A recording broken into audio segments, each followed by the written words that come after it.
All right, viewers, let's start with our top focus this hour. The Prime Minister has spoken out. In fact, in his first address to the nation since the dastardly attack at Pahalgam, in fact, that killed 26 innocent civilians, the Prime Minister has now vowed to hunt down the killers and deliver justice to the families of the victims.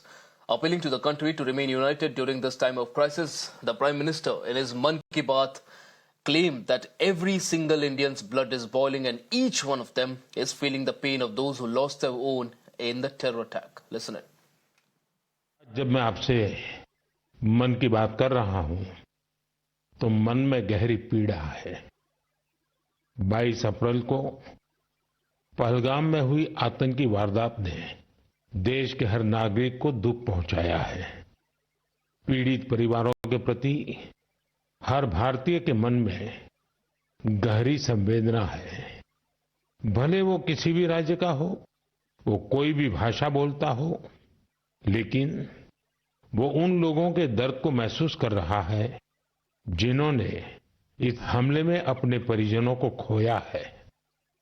मुझे एहसास है हर भारतीय का खून आतंकी हमले की तस्वीरों को देखकर खौल रहा है। पहलगाम में हुआ ये हमला आतंक के सरपरस्तों की हताशा को दिखाता है, उनकी कायरता को दिखाता है। ऐसे समय में जब कश्मीर में शांति लौट रही थी, स्कूल कॉलेजों में एक वाइब्रेंसी थी, निर्माण कार्यों में अभूतपूर्व गति आई थी, लोकतंत्र मजबूत हो रहा था, पर्यटकों की संख्या में रिकॉर्ड बढ़ोतरी हो रही थी, लोगों की कमाई बढ़ रही थी, युवाओं के लिए नए अवसर तैयार हो रहे थे, देश के दुश्मनों को, जम्मू कश्मीर के दुश्मनों को ये रास नहीं आया। आतंकी और आतंक के आका चाहते हैं कश्मीर फिर से तबाह हो जाए और इसलिए इतनी बड़ी साजिश को अंजाम दिया।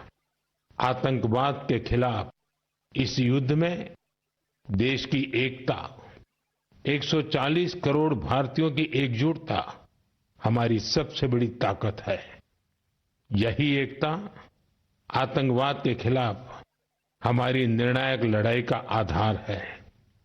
हमें देश के सामने आई इस चुनौती का सामना करने के लिए अपने संकल्पों को मजबूत करना है।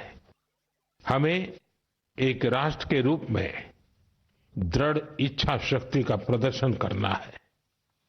आज दुनिया देख रही है, इस आतंकी हमले के बाद पूरा देश एक स्वर में बोल रहा है। साथियों, भारत के हम लोगों में जो आक्रोश है, वो आक्रोश पूरी दुनिया में है। इस आतंकी हमले के बाद लगातार दुनिया भर से संवेदनाएं आ रही हैं। मुझे भी ग्लोबल लीडर्स ने फोन किए हैं, पत्र लिखे हैं, संदेश भेजे हैं।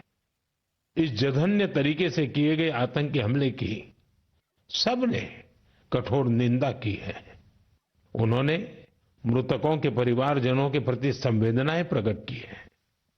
पूरा विश्व आतंकवाद के खिलाफ हमारी लड़ाई में 140 करोड़ भारतीयों के साथ खड़ा है। मैं पीड़ित परिवारों को फिर भरोसा देता हूं, उन्हें न्याय मिलेगा, न्याय मिलकर रहेगा। इस हमले के दोषियों और साजिश रचने वालों को कठोरतम जवाब दिया जाएगा।